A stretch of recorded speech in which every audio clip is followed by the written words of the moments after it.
Bienvenue dans l'exposition Paysages du design, les créatrices au cœur du domaine de Bois-Bûcher. Dans le design, comme historiquement dans beaucoup d'autres domaines, les femmes sont très peu mises en avant. Pourtant, aujourd'hui, ce sont principalement les femmes qui étudient et enseignent le design. C'est d'ailleurs le cas au domaine de Bois-Bûcher. Situé en Charente, ce centre d'études pour le design accueille chaque année amateurs et professionnels pour expérimenter le design sous toutes ses formes. C'est justement une majorité de femmes créatrices qui participent au workshop. Ce domaine est un laboratoire innovant, au cœur d'un écrin de nature, véritable source d'inspiration et de création. Mais c'est quoi le design ? C'est un lien entre création et utilité, de l'art appliqué à la vie quotidienne. On dit parfois « c'est design », mais le design n'est pas un adjectif, c'est une discipline. Les designers inventent à partir de contraintes comme la fonction, l'ergonomie, les matériaux.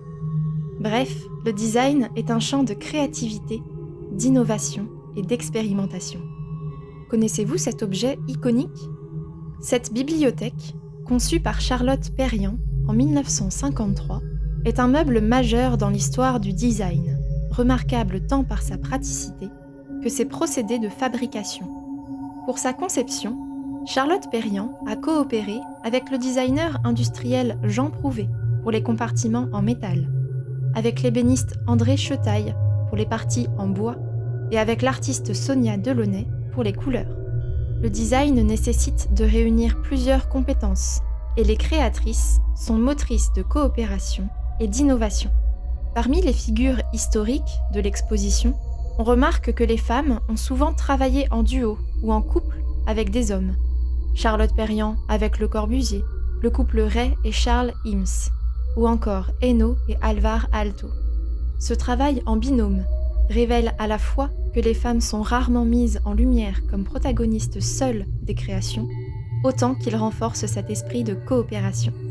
Qu'en est-il aujourd'hui avec les créatrices contemporaines ? Dans les nombreux workshops du domaine de Bois-Bûcher, le design devient un outil. Il permet de découvrir le potentiel d'un procédé technique, d'un matériau ou d'une ressource traditionnelle. Ces expérimentations sont en dialogue avec des enjeux contemporains. C'est une réflexion écologique qui anime Katharina Unger.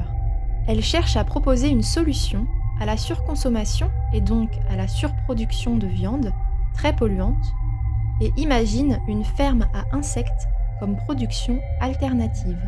Les matériaux sont également questionnés. Julia Lohmann explore le potentiel des algues pour une utilisation durable et innovante. Mais les enjeux d'aujourd'hui et de demain sont aussi sociaux. Anna Heringer s'engage dans des projets qui ont un intérêt social et environnemental, comme la création d'un centre au Bangladesh pour personnes en situation de handicap et doté d'un atelier pour recycler des textiles. Le design est une discipline qui offre une réponse aux problématiques environnementales, sociales ou économiques. Toutes ces créatrices sont aujourd'hui au cœur des innovations de demain. Bien plus qu'une collection d'objets, l'exposition Paysages du design, les créatrices au cœur du domaine de Bois-Bûcher, présente le design comme un véritable outil pour définir notre monde et son évolution. Cette exposition est présentée au Frac Centre Val-de-Loire du mercredi au dimanche, l'entrée est gratuite. À bientôt!